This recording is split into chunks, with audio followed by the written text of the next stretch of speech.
All right, let's make a start with Ielts speaking part 2. Describe a place you visited where the air was polluted. Please, you can start. Yes, sir. Air pollution is very basic problem in this era. A few years ago, I visited with my husband to Multan. I found this city is very polluted, was very polluted because there are a lot of industries present in this city. Due to pollution, due to smoke, especially toxic smoke separated into airs that cause a lot of air pollution.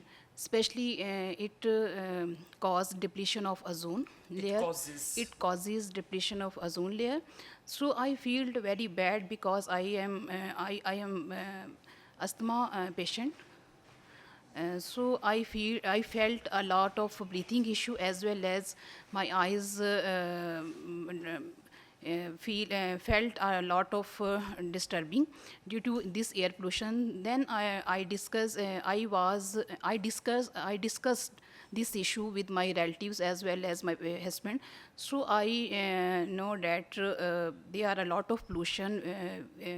Okay, thank you so much. Now, the main issue is grammar, especially sentence structure. And sometimes you're using, instead of past, you're using present, and instead of present, you're using past. So you need to brush up your basic English grammar and sentence structure. Second, fluency. So for fluency, you need to practice all these topics, then you'll be fine. And third important thing is content knowledge related to the cue card. Cue card. So you need to work on that as well. These three areas are weak ones. You need to work.